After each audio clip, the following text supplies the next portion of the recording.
Welcome, Badass Manifester. I am so glad you are here. I'm your host and head coach, Ashley Gordon, master mindset and manifestation biz expert, founder of the quantum coaching certification, and multiple six-figure entrepreneur obsessed with empowering you to create quantum leaps in your energy, your life, and your business.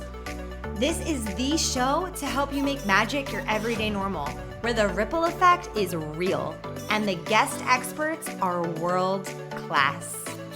My mission is to power your conscious and subconscious mind with manifestation teachings, business tools, and coaching techniques to put your potential into action. Consider this your weekly up level. Are you ready for quantum transformation? Let's do this. Hello, badass manifester. I am so excited that you're here. This week is all about your gut, your hormones, and you're going to get a little behind the scenes of my gut test, which I talked about last week. I did a whole solo last week about my own personal health journey because that's what we're doing right now. We're taking care of our health. We're taking care of our wealth. We're taking care of our bodies. We're taking care of our minds. We're just really doing it. And so I brought on one of my dear friends. Her name is Dr. Heather Finley. She is a registered dietitian with a doctorate in clinical nutrition. And her team help people that struggle with bloating, brain fog, not frog, hormone imbalances, GI issues, and she helps them find relief from their symptoms and feel excited about food again, because I think food is it's a big block for a lot of people. And it's also a big block because when we consume it, not all of our bodies agree with what we're eating. Heather herself struggled with her own hormone and digestive issues for nearly 20 years, and she understands firsthand the impact that nutrition and lifestyle mindset have on digestive health. Gut health, it shouldn't be restrictive. It shouldn't be stressful, shouldn't be all consuming. And so she has really developed a simple way that individuals can reduce digestive issues and symptoms and add foods back into their diet. And she's brilliant. She's brilliant. She's been featured in Good Morning Texas, My Body Green, Yahoo, Life, Very Well Health. I mean, she is really amazing. And she founded a company called Gut Together. And it's the program that I told you about last week for individuals and gut practitioners to really change their lives, and her practitioners help other people change their lives. So I'm so excited. We're going to talk about gut health, trusting your gut. We're going to talk about mineral testing. We're going to talk about my gut testing, my journey a little bit more. And she just has such good insights and knowledge, and just, I could talk about this stuff forever now. And I just never knew the importance of it, which is exactly why I want to bring it to you, to your awareness, because it is so important. And it is, even if you don't have gut issues, this is preventative healthcare. This is the next layer. This is it. This is the next frontier of healthcare. Our world is shifting. We're waking up. We're realizing that healthcare is personalized. It's individualized. It's not one size fits all. And you're going to learn that today in this episode, and how that can really help you and benefit you in such a big, powerful, profound way. So without further ado, enjoy today's episode with Dr. Heather Finley. I'm so excited to have Dr. Heather Finley on the podcast. I'm so excited to be here. I wish we were recording for like the last 20 minutes that we were chatting. Seriously, we were just going deep into my GI map, everyone, which you'll hear all about. If you're really going to get to know me on this episode, because you're going to really understand my gut. You're gonna know on the inside out. She did a poop test, and now we get to see what was in her poop. So, yay. Okay, but I have a serious question. Why do you think that doctors don't promote doing gut testing? I really think it's a system issue. So it's just the way that our medical system is designed. Doctors serve a purpose, of course. Like, this is not going to be like a doctor bashing session or anything like that.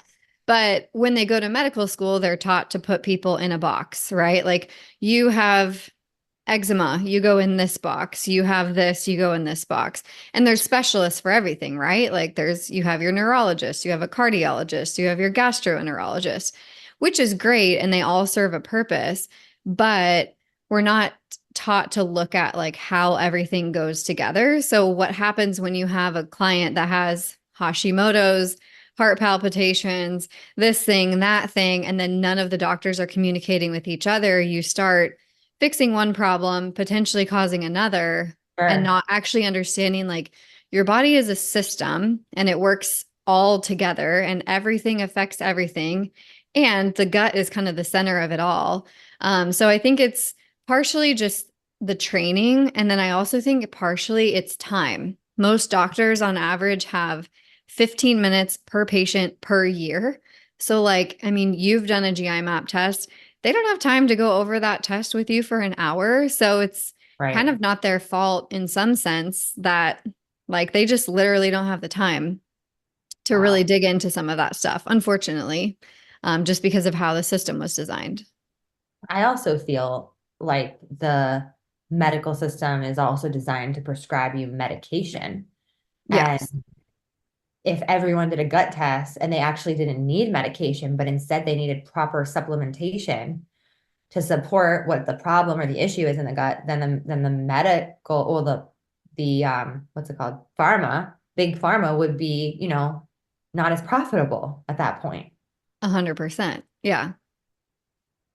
which is why you do what you do, right? Mhm. Because you Yeah, know how. because so many people, myself included, fail the medical system where they're like, you know, you've probably seen those memes on Instagram circulating, like the person's literally covered in hives and they're sitting on the cold, doctor's table with that tiny little sheet of paper and they're like, you're the pinnacle of health. Yeah, And the person's like looking at them like, how? Like, I feel horrible. And that was me. And that's literally every patient that we work with where they're like, I mean, cool that my colonoscopy was normal. That's great. But like, why am I so bloated? Why am I so tired? Why do I have, all these symptoms that nobody can really figure out? So it's kind of like that whole gray area of people, which is really a lot of people. And I think maybe it's just because of my practice and experience and all of that. But I feel like in the last 5 to 10 years, people have just continued to become like way more medically complex. And so we're just getting more and more of kind of those gray area people that are like, okay, my testing was quote unquote normal, but like I right. do not feel normal. My blood work looks fine, but I'm exhausted and I Hmm. can't think straight because my brain is so foggy. Yes. And I can't go to the bathroom and I can't button my pants, and I have hives or rashes or whatever. Like it's like all that kind of subclinical stuff that happens. Right. And it's interesting because I feel like my heart palpitations kind of fit in that category where my heart looks fine, my blood work is fine, and my medical doctor was like, yeah, it's really, it just happens sometimes. It's not really it's not a big deal. Here's like a pill you could take to like manage the heart palpitations as needed. It's like totally fine to take, propanol or whatever. And, that's it. Hmm. Like, no, that's not it. But I'm like, I'm a big advocate for myself. And I think you have to be in this day and age because, like you said, there's that gray area of so many people that are just hurting right now and Hmm. they don't have answers. Hmm. Yeah. And they start to feel crazy. I mean, Right. there's so much medical gaslighting, I guess would be kind of how I would describe it that happens, or it's like, oh, you're just too stressed, or it's all in your head, Yeah. or, This is you anxiety. know, yeah, literally. I mean, the amount of times I was told that, like, you just need to probably calm down. And I'm like, yeah, no, I don't think that's what's going on. Like, yeah, sure, maybe I could stand to calm down a little bit, but like, Sure. there's other stuff here. I think that people now too, especially more spiritual people, are waking up to their intuition telling them like something's off, something isn't right. And it's Hmm. more of an intuitive nudge than, yes, you're getting physical symptoms as well, but intuitively, you know that something is off. So it could make you feel crazy where you're like, wait, am I making this up? No, I actually feel this and I'm sensing this. What am I Hmm. going to do about it? Yeah. Um, do you find that most people come to you when they're really like before, like when they're really sick or when they're really uncomfortable, or do they do it beforehand? Because I see this as like it could happen both ways, of course, but I see this as amazing preventative care. Mm-hmm. Yeah, it really is. And I would say, I mean, even like a year ago, I would say that we mostly would see people when it was like, all right, this is my last ditch effort. I've tried Yeah, everything. I feel miserable, because I think there's this belief that, like, oh, it's not that bad, or I'm fine. It'll go away eventually, or I don't deserve right. help. I mean, the amount of moms that we work with that are like, oh, I didn't have the time or whatever. Because it is obviously an investment of finances, but it really is like the time is kind of the bigger thing for a lot of people. And the belief of like, maybe it's not that bad. But I will say, I feel like recently I've started to see quite a few people that are just like, I'm kind of noticing things are a little off. So maybe I want to like dig into my minerals, or maybe I want to just like see what's going on. I think it's slowly shifting, which is good because Yeah, like a lot of this is preventative. You can right. prevent a ton of things by doing some Diabetes, testing. Yes. cancer, like autoimmune. Yes. Yes. Because, I mean, most of your immune system is in your gut. And so if your gut is healthy, you're going to prevent so many things. And even from like a mineral standpoint, which is something that we do with clients a lot, is mineral testing. You can predict patterns way before they ever show up in the blood. So, it's true preventative healthcare. What does a mineral test entail? So a mineral test, you literally cut a piece of your hair. You Mhm. cut as close to your scalp as possible, and then you keep like the inch that's closest to your scalp and discard the rest and send it into the lab, and they test all your major and minor minerals as well as heavy metals, which is cool because we can see like, do you have uranium in your body? Do you have aluminum, whatever? And then the best part is because minerals are really like a symphony. They work together. If you've ever been to an orchestra and like the violinist was off or one person was off, the whole thing sounds terrible. And Yeah, so that's how minerals are. If you're in a severe magnesium loss, it's going to affect potassium and sodium and everything else. And so it ends up just not being as simple as like, well, just take some electrolytes or like just take magnesium to help you calm down, because there could be so much more to the picture. that's so interesting. So I drink, someone like me, I drink electrolytes every morning. Like I'm drinking them right now because I forgot to this morning. I drink the Needed. Do you know the Hmm. Needed brand? Oh yeah, I love that brand.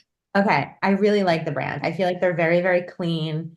Hmm. And is that like a typical proper mineral intake, or you don't know actually if it is because you don't know what's going on with your minerals? It can be great as like a baseline, but what we tend to see with a lot of the people that we work with is it's not high enough in some of the minerals that they need, specifically potassium. Potassium is the mineral that we all deplete when we're stressed.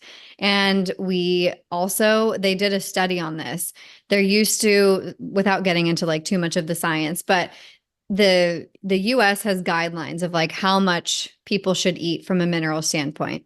So the potassium guideline, they actually recently just lowered it.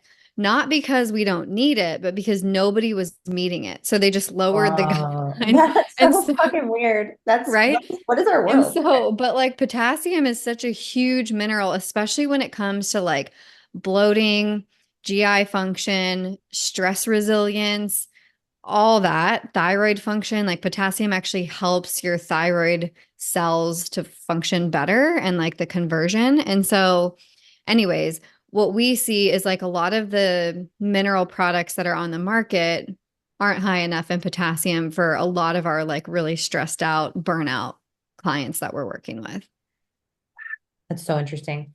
So if you were to test minerals on someone that just like if someone was like, I want just a full health workup every single year, is annually like sufficient to test minerals or I biannually? tend to do mine like twice a year. So with the hair test, you it's a reflection of like your last 3 months of mineral status. And so Okay. I guess you could say, oh, do it every 3 months. To me, that's like just a lot of times to cut my hair every single year. And so I do it twice a year just to kind of get an idea.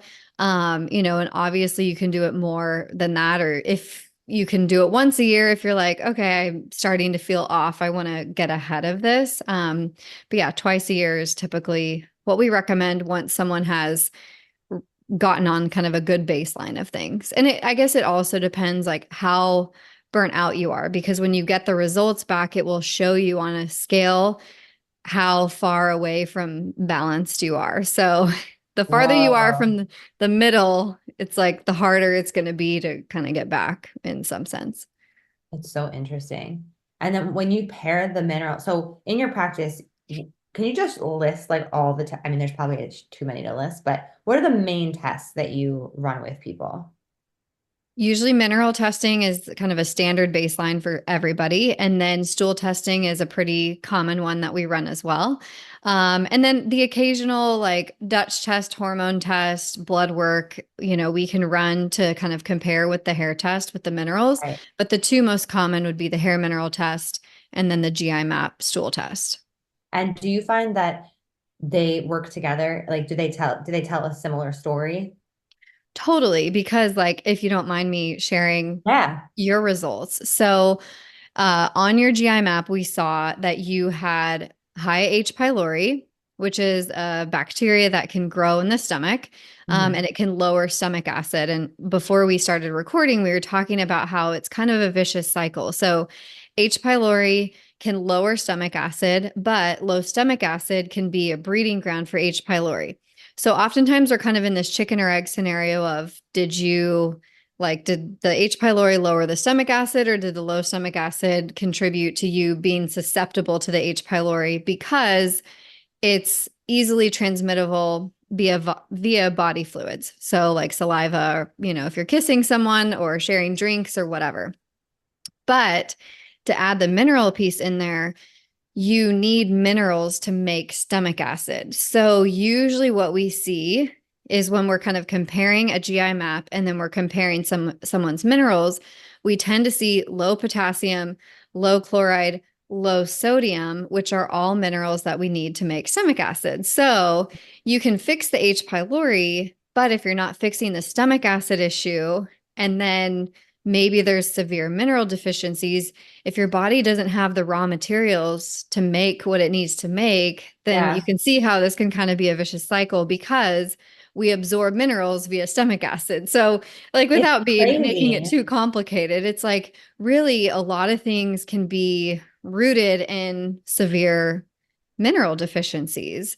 We need to Minerals are foundational to make enzymes, to make hormones, to make energy. Every metabolic process in the body relies on minerals. And so if we're really depleted, the body just doesn't have what it needs to do what it needs to do. Mm. So I guess my next question would be, is there any possible way, because I know you said it's a cycle, it could be a cycle, a vicious cycle. Is there any possible way that it could correct itself? Without doing anything. Yeah. Yeah. It would take some time, but like, let's say, so one of the other things that we know lowers stomach acid is stress. So let's say the real root of your low stomach acid was like a really stressful time in your life. Let's say you like move to the beach and, you have no Yeah. stress. You're like eating super mineral rich, nourishing food. You're chewing your food really well. You're taking your time, you're getting 7 to 8 hours of sleep a night, like your lifestyle is just super balanced. Eventually you might be able to push it out.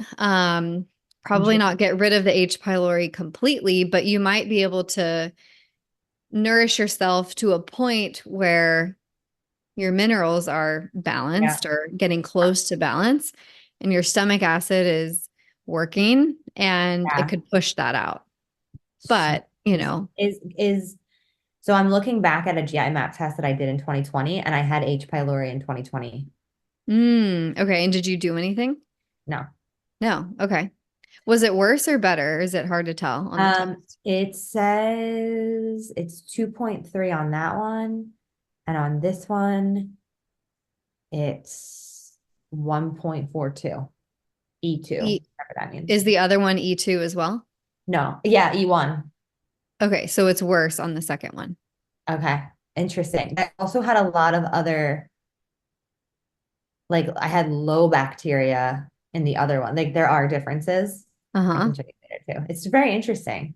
Which is good, you know? So like likely what that means is when you did, oh yeah, look at that. When you did the original GI map in 2020, your beneficial bacteria were low, but like maybe over the last 4 years, you've been eating a lot more prebiotic rich foods to feed your bacteria. Maybe you've been eating more probiotic rich foods. And so, oh yeah, you had a parasite and all sorts of stuff going on there Oh yeah, and in I didn't do 2020. anything about it. I didn't do anything about it. Well, that's kind of a non-pathogenic one that, typically doesn't cause symptoms and can, your body can push it out. But Is yeah, that it? Is this the parasite? no, it was on the next page. The Oh, this one. Yes, right there. Yeah. Yeah. So So interesting. very interesting because you still have some of the same patterns, right? So you still have that low secretory IgA, which is what we were talking about, is your gut immune system. So that is like going to contribute to you having more food sensitivities the lower it is, and it's still low. You did have like a mildly low elastase on the previous test, which now it's a little bit even lower than it was. And so, What's a but last taste? it's right there under the intestinal health marker, where it says digestion and then steatocrit and then elastase 1. Yes, yes. So that's a marker of your pancreatic function. So for those of you listening that might be lost of what we're talking about, what Ashley and I were discussing was that she doesn't really have like a gut issue in the sense of like she has too many bad bacteria or too few good bacteria now. She's literally not digesting her food well because she's got the H. pylori, which is likely lowering her stomach acid. And then as a result, it's impacting her pancreatic function, which your pancreas is really important for digesting carbohydrates and proteins. And so, and some fats as well. So if you can't digest food, then of course you're going to have symptoms. If you can't, and also, if we kind of tie it back to the mineral piece, if we can't extract all the nutrients that we need from food, then we're going Mm. to have to overcompensate, like include more so we can actually absorb it. Wait, I never thought about that. So like if you're not digesting your food properly, you're not properly absorbing the nutrients in the food. No. What? This is insane, y'all. This is why everyone needs to do this because I would have never known this. I mean, I have a little discomfort after eating sometimes in my upper GI, like my digestive, upper GI area. But this could be like super life-changing in the long term because if in the long term, if I never address this, it could resolve, but also it could cause diabetes, right? Like something like that. Yeah, I mean, and everybody's patterns are going to manifest differently, right? So, like, it kind of goes back to genetics and lifestyle as well. Like Sure. you could have these patterns and they could lead to, maybe osteoporosis or osteopenia down the road due to lack of absorption. Oh, right. Or in another person, it could lead to SIBO, which is small intestinal bacterial overgrowth, which is super uncomfortable, bloating, and lots of typically constipation or Yeah. diarrhea, one way or the other. Yeah, so it's like things can spiral out of control. Obviously, you're not there yet, and so Yeah. knowing about this and being able to fix it is great because it's like a pretty easy fix. Awesome. That makes me feel hopeful and good about that. Yeah, it's I like not mean, meant to be overwhelming, right? Like, okay, you're it, doomed. It's so not like that at all. we were starting to talk about this before I hit record, and I'm glad we waited, but like, how could this impact someone's fertility? Because I had unexplained infertility, and maybe this explains it. I don't Hmm. know. I don't know if it could really be like that. Like maybe hormones play a role that I'm unaware of, or I don't know. What are your thoughts on that? So there's a lot of angles from it. And we've worked with a lot of people with unexplained infertility that, once they fix their gut and they really optimize minerals, they are ovulating again and they're able to conceive. I've seen it, over and over again with clients, and seen it with clients not trying to conceive. And they're like, oh, Right. I'm pregnant. I had no idea I could get pregnant. And so, um, there's a couple angles. One is kind of the absorption piece, right? Like your body needs a lot of nutrients to help with healthy implantation. It needs nutrients for good egg development and quality. I mean, so many things go into even like the Yeah. preconception phase, right? Right. So, diet is huge for fertility. And then, if you aren't digesting food very well, of course, that makes it a little bit more challenging. The other piece is there can be a link with H. pylori with more like morning sickness. There's been some studies on that. So, we have had some clients that report like really severe morning sickness with like their first baby, and then I think most people have some level of morning sickness, but like Yeah. maybe the severity is different um the Wow. next time around. So not necessarily fertility related, but like Sure. No, that's after you get interesting. pregnant.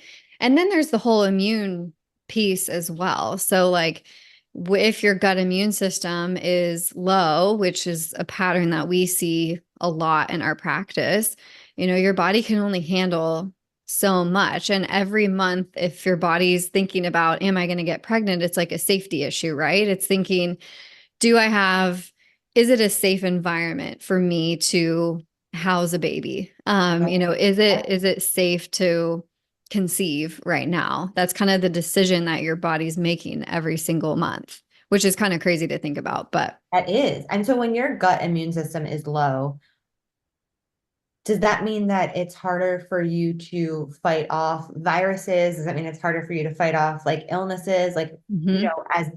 as you live life? Is that what that actually translates to? Yes. So what we typically see is the lower the secretory IgA level, which is that gut immune system marker, the more frequently someone gets sick or just the more susceptible they are to illness.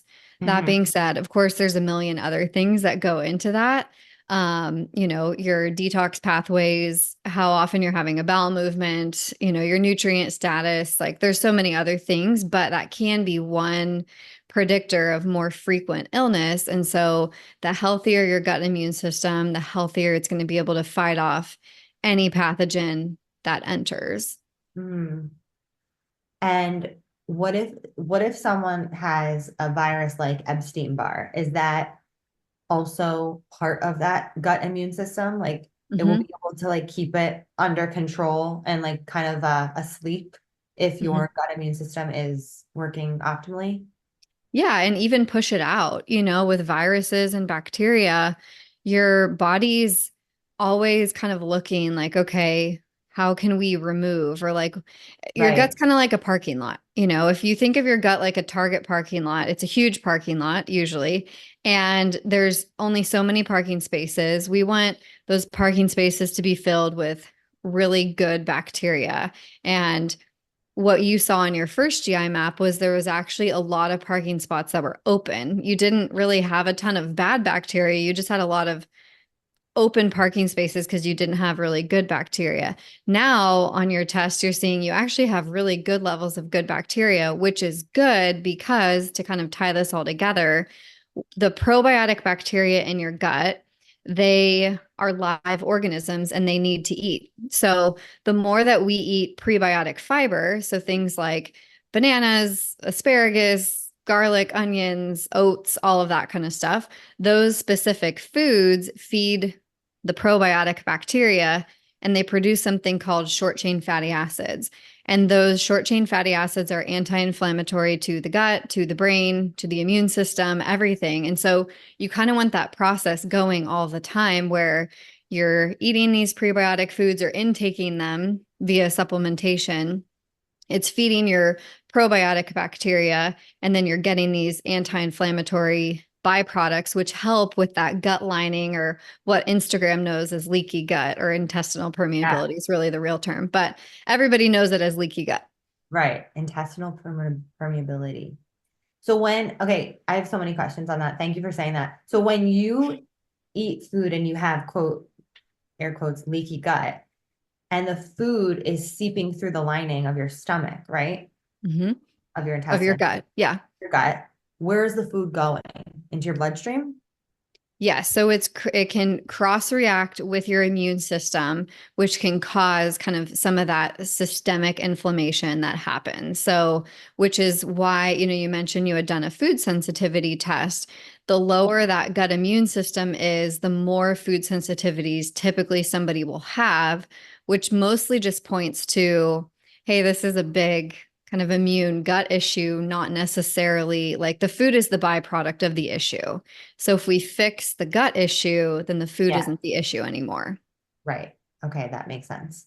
Is that like, is the leaky gut part what could trigger autoimmune disorders for people? Hmm. Yeah. Yeah, Wow. which is, I mean, honestly, the science of the gut is decently new, which is also, I think, going back to the first question that you asked me, like, why are doctors not doing this?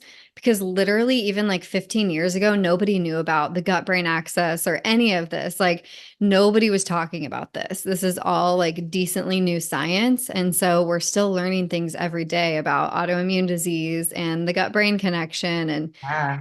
all of the resident microbes that we have in our gut and everything. Like there's just so much that still needs to be studied, honestly.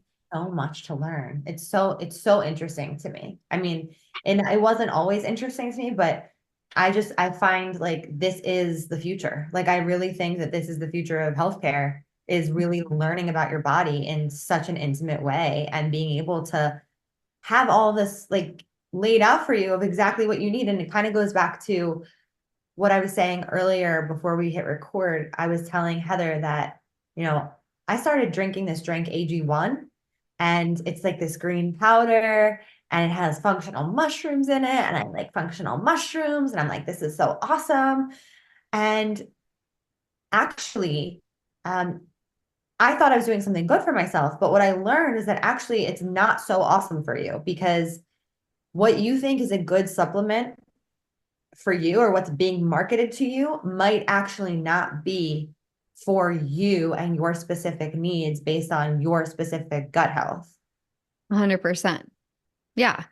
Yeah, And speak to like that. consuming AG1 occasionally is probably fine, but like there might be certain mushrooms in there that you don't need, or there might be certain vitamins that are either too high or too low. Or I know I'm pretty sure AG1 has probiotics in it as well. Like you might not need those probiotics. Right.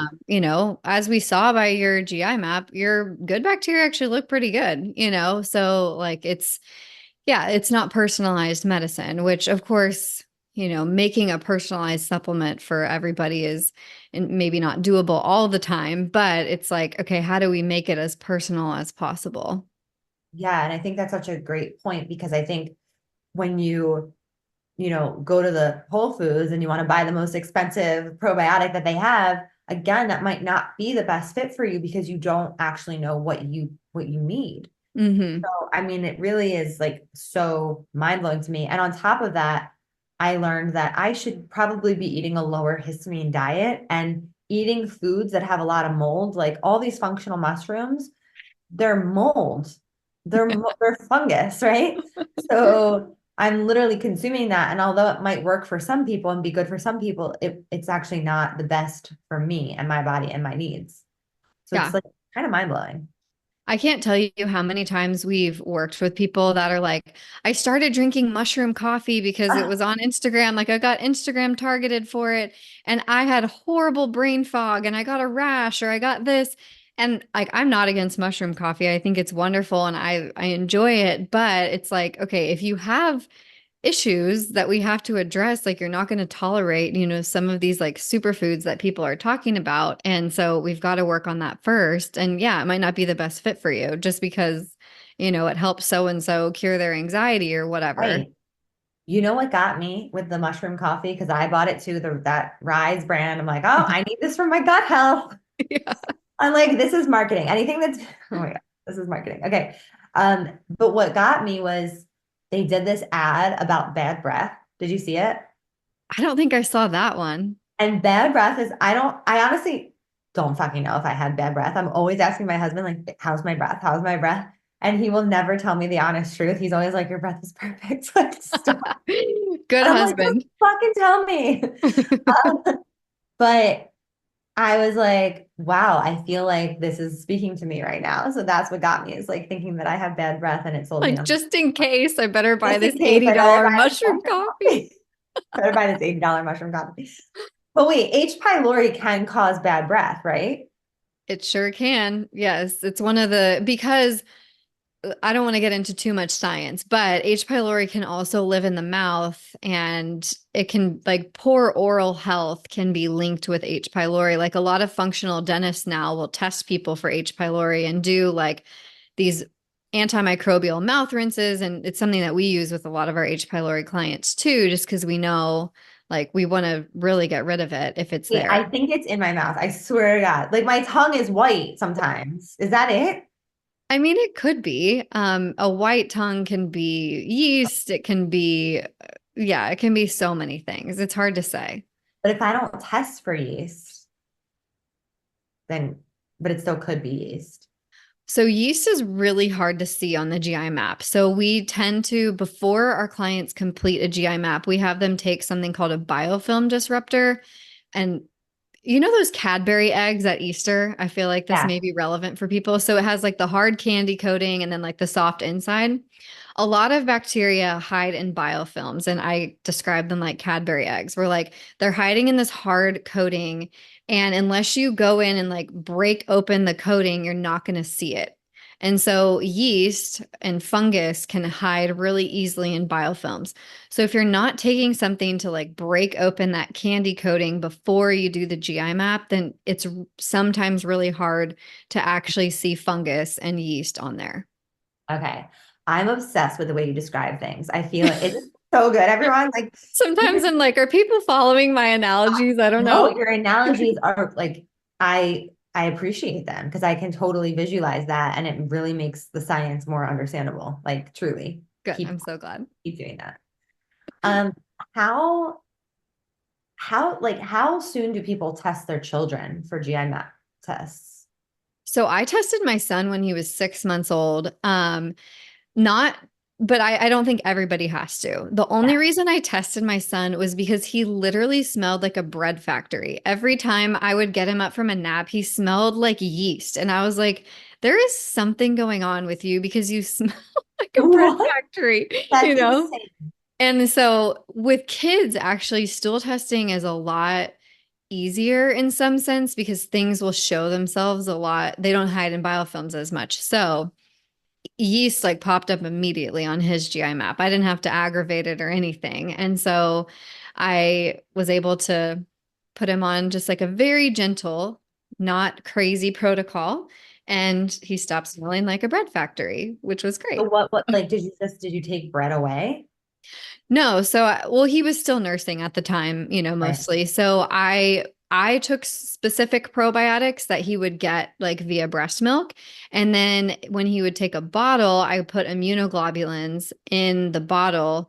Immunoglobulins are like a miracle. They're made partially like I think the very trendy thing on Instagram right now is colostrum. Yes. So immunoglobulins are way more potent than colostrum, and they help with that IgA level that we were talking about and your gut immune system.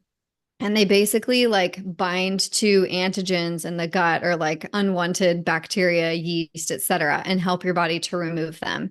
So immunoglobulins are like a miracle cure for H. pylori, for yeast, for bacteria, for even it binds to mold, which is crazy. They can bind to Wow. viruses. So, anyways, for him, it was pretty straightforward because he was so fresh. You know, it's usually not that straightforward for an adult, but yeah, Okay. it was like amazing to see. So what's an immunoglobulin goblin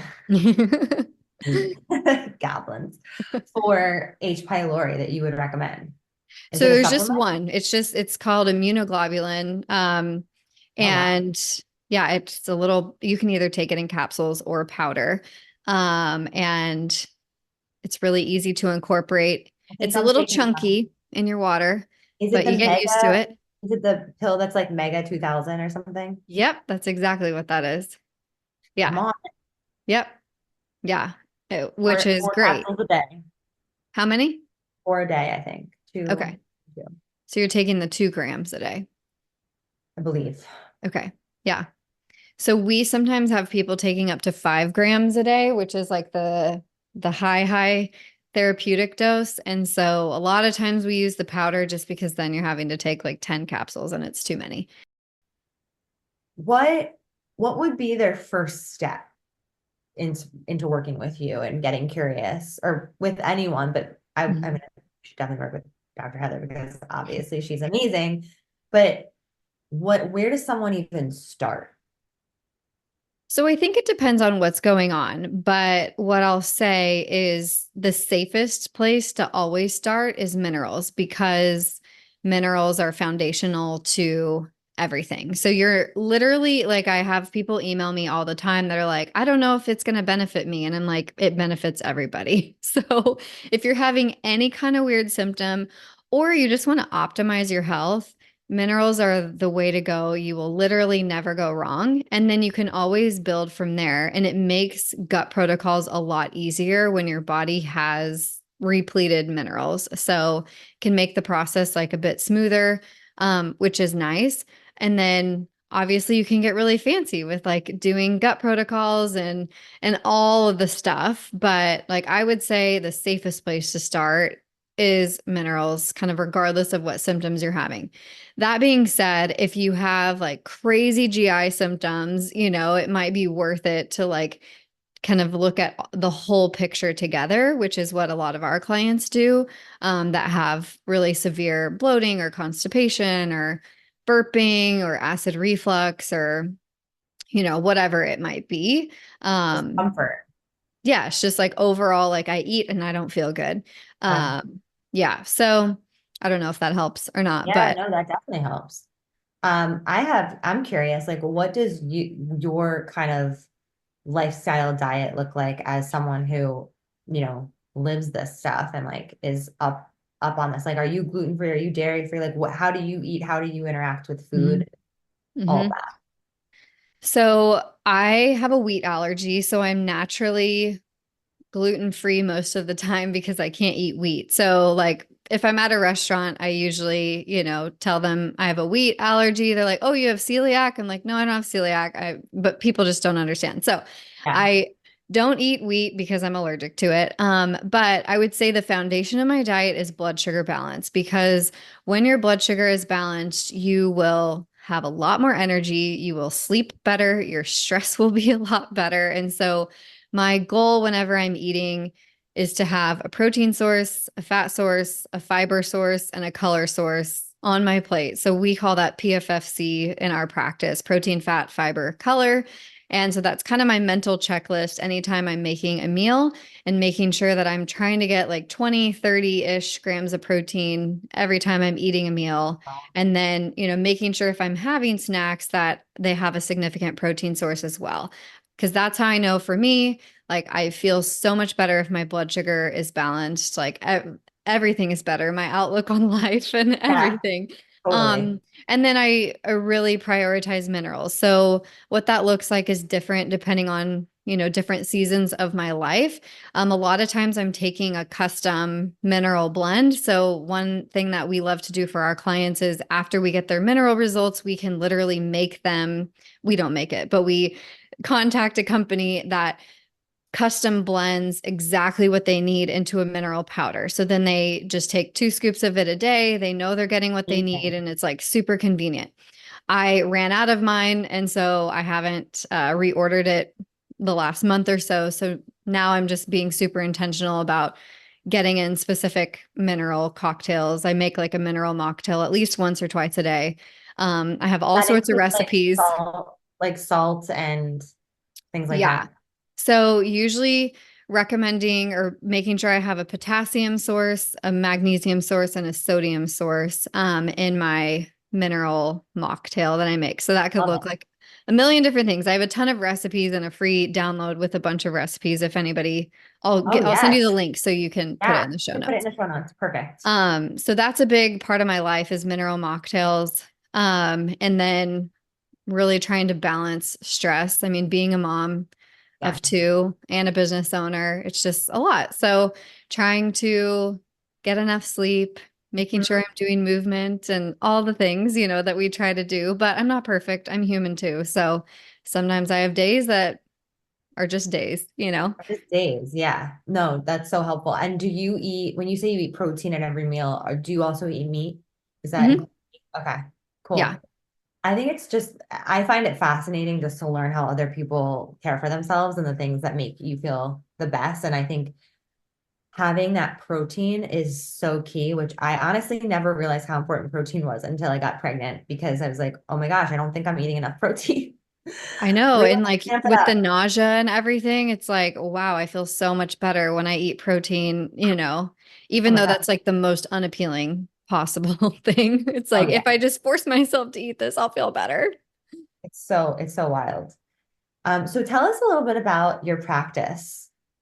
Yeah. So I run a practice. We have a program that's called Gut Together. I have a couple dietitians on my team and a health coach, and we work with clients one on one in various different modalities. So we do mineral testing on clients. We have our like signature 6 month program, which would be more geared towards like kind of the whole package. So looking at gut and hormones and like really optimizing everything.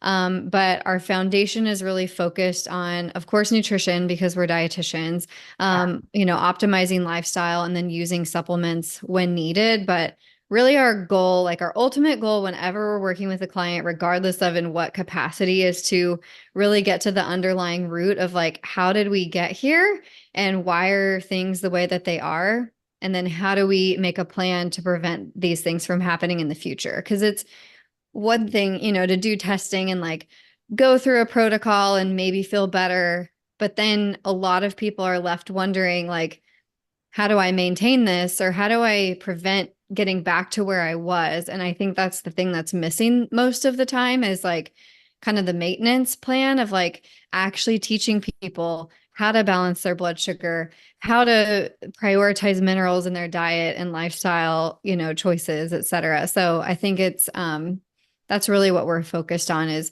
not only getting to the root, but like how do we do this from a longevity standpoint so it's super realistic and not overwhelming. Wow. That is fucking amazing. Such important work. And like, man, I can see how impactful and life-changing it is for people. And I know that you see it all the time with your clients. Like literally their lives get changed because they feel better. Like they don't have, they were in pain and now they're not. And like what's possible from that place is just amazing. I think it's really easy to forget for so many of our clients, like how much having any kind of health issue holds you back. Mm. It's when you don't feel your best, you don't perform your best. And I know there's a lot of entrepreneurs and coaches Yeah. that listen to your podcast. Your moneymaker is your energy. And if you don't have energy and you don't feel well, like everything in your life suffers. And I think so many times our clients forget that, especially the ones that like wait till it's the worst possible situation to get help. They're like, man, I wish I would have done this, 6 months, a year, however long ago, because like I didn't take that promotion or like I didn't, meet this milestone or whatever because I was too exhausted. I had brain fog. I couldn't focus. Like we forget that like we can do all the strategy, we can do all the coaching, we can do everything. But like if you don't have energy, then it's like really impossible. Like it doesn't matter how much willpower you have, at some point it just burns Yeah. out. That's such a good point, and it is so true. And your health and your vitality is, like you said, the moneymaker. It is your wealth. Like I love that. It is. It really Love that. is. Amen. So I'm curious right now because you've created this beautiful business, you have a beautiful family, and you're just, doing all the things. What are you actively manifesting right now? Ooh. So this might sound weird, but simplicity. Oh, So I've like yes. I feel like in 2023, right? That was last year. Yeah, 2023. I made a lot of things complicated in my business and my life. And I Yeah. think we all tend to do that as business owners. We're like, I want to try this thing or I should try this thing. And it really just like clouded a lot of things. And so, like, our team in 2024 is focused on literally like simplicity. And so we've actually taken away like a lot of just things that didn't fit anymore and like solely focused on one-on-one work because like that's what we know works for people. And yeah, so manifesting like simplicity and ease. Oh, yes. When you said simplicity, it just like really, I felt that in my heart because I think that when things are simple, it creates more peace, Totally. throughout. Yeah. I had this moment when we were at the retreat. So Ashley and I met in a mastermind and we were at a retreat. When was that? In January, I guess, a couple months ago. Yeah. And I can't remember who said it, but they were talking about like how sometimes being an entrepreneur is boring. Like if you get to a place Mhm. where like things are working, you want to like almost create chaos again. Like, oh, I need to like start a new offer. I need to do a new thing. And I feel like that's what happened to me in 2023, where I was like, oh, I should like everything's working great. I should start a new thing. And I realized now I'm like, I should have just got a hobby. I should have just like Yeah. let like the new thing not be like a new thing in my business because what I'm doing is working, like let's like maybe pick up a hobby that isn't related to work. Yes. So Right. Oh my God. That's honestly, I would love to have more hobbies. me Truly. too. I don't know when Right? I would do it, but like that would be great. I would like love to take up like pickleball or tennis or Oh my something. God. Yes. Even though I'm not coordinated, but it would be fun. I've been wanting to try pickleball and tennis so much. My husband's like a huge tennis player, so he's always trying to like get me to play, but also like I don't know anything about it. So we would probably be, you and I would be a great match together. Perfect. Okay, next Like, retreat, we're I gonna don't know like what go we're practice. doing. Oh my gosh, this was so good. Thank you so much for sharing just your wisdom, your knowledge, and like helping me go through my GI map and sharing my Yeah. guts with everybody. Uh, No, I'm so glad you did. I think it makes it super real, that like here you are, super successful, like super thriving business, and like you're still taking the time to like look into this because it matters. it does matter. It really, really does. I feel like everyone listening should get on your, I don't know if you have a waiting list or what, but like contact Heather because this is so key to like just manifestation too. I think we were talking about this in the DMs. We were talking about having this conversation on the podcast. And I think having like a balanced gut also helps with your manifestation power. Can you share Totally. a little bit more about that? Yeah, I mean, it's called gut feelings for a reason. The gut and Ooh. the brain are connected. And actually, I mean, we've all had a gut brain reaction, right? Like we've all had an instance where we got a phone call that made us uneasy, or we're about to go give a speech, or like something we're nervous about, and you like feel butterflies or you feel your gut like contract, right? Or maybe you're like running to the bathroom, whatever. We've all had a moment like that. You think about how strong that reaction is. That's actually only 10% of the communication. The other 90% is going the other way. So if you have chaos in your gut, there's 90% of the communication of the gut brain axis is sending chaos straight up to your brain. So you're going to feel overwhelmed, brain fog, anxiety, etc. So the more balanced and healthy your gut is, the healthier that whole gut brain connection is. And, you can trust your instincts a little bit better. So true. It's so true. It is that gut instinct. And I feel like when you have less like cloudiness in your mind, you have this higher vibrational energy that you can create with from that space too. So Totally. Gut together, everyone. Gut together. Get your gut together. Get your gut together. Oh my gosh. Okay, so where can everyone connect with you, find you in all the places? So probably the best place is Instagram. It's just Dr. Heather Finley. If you DM me the word minerals, you'll get that free mineral guide. So like that'd be a great place to start. Just like start making yourself a mineral mocktail. I promise you, you will feel so much better. When you're starting to feel kind of like that 2 p.m. crash, make a mineral mocktail, you will have energy again. It's like the best little afternoon hack. So download the guide. I have like all sorts of products listed in there that you can try if you want like the really fancy stuff, or I have like homemade ones if you're like wanting to be like really creative. So whatever Awesome. suits your fancy, you can go download that guide and start there. Amazing. And we'll link your website and all the things in the show notes. You're amazing. I'm so grateful for you. Thank you so much for being here. Thanks for having me. This was so fun. So fun. Bye, everyone. Woo! We did some work today. Thank you so much for listening. You know I love my BAM fan. If this episode resonated with you, please share it with someone who you know would love it too, because we live for the ripple effect over here. And how can you best support the show? Make sure you're subscribed, hit the 5 stars, and leave a review on iTunes, and let me know how the podcast has impacted you. I love being part of your real-time journey, so screenshot the episode and tag me and my guests on Instagram at Manifest with Ash. Now say it with me. I am my own power source. I am the master of my own energy, and I deserve everything that I desire. We don't just talk about it over here, we be about it. Now go get 'em.